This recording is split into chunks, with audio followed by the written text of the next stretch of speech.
தொடர்ச்சியா ஒரு குற்றச்சாட்டு சார். என்ன அப்படின்னா, நேரடியா பாஜகன்ற பேரை வந்து விஜய் பேச மாட்டேங்கிறாரு, மேடையில சொல்ல மாட்டேங்கிறாரு அப்படின்ட்டு. ம். நேத்துமே வந்து பேசும்போது அரசாங்கம் சார்ந்து சொன்னாரு, கட்சி பேரை சொல்றத தவிர்க்கிறாரு. இது ம். சரியான அணுகுமுறையா சார்? இல்லைங்க, இதுதான் நான் சொல்கிறேன். நீ இன்னதும் பேசியிருக்கணும், இப்படி பேசியிருக்கணும்னு நம்ம சொல்லிகிட்டே தான் இருக்கோம். ஆனால் அவர் என்ன நினைக்கிறாரோ அதுதான் பிரசன்ட் பண்ணிகிட்டு இருக்காரு. சரியோ தவறோ என்னுடைய தொண்டர்களுக்கும் எனக்குமான பிரச்சனை அதுன்ட்டு போயிட்டுருக்காரு.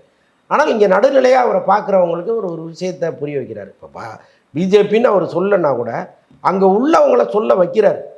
ஆயிரக்கணக்கான குரல்கள் பிஜேபின்னு கத்துது இல்லை, என்னுடைய கொள்கை எதிரின்னு பேசும்பொழுது 1000 பேரும் கத்துறான்ல பிஜேபின்னு. அப்போ அது இவர் பேசுகிறத விட பலமாக எதிரொலிக்குது இல்லை. அப்போ அதையே இங்கே பேச மாட்டேங்கிறாங்க.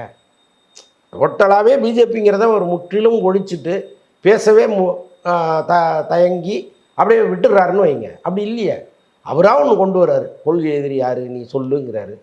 அப்போ இந்த பிஜேபிங்கிற வார்த்தையை அங்கே அவர் தானே உருவாக்குறாரு. ஏதோ ஒரு இடத்துல அவங்க அதை மென்ஷன் பண்ணணும்னு நினைக்கிறாங்க. பதிவு பண்ணிட்டு தான் இருக்காரு. இங்கே நீ இப்படி சொல்லணும், இப்படி செய்யணும், இப்படி உட்காரணும், இப்படி தலை செய்யணும்னு சொல்லிகிட்டே இருப்பாங்க. அதை அவர் காதில் வாங்கணும்னு அவசியம் இல்லையே.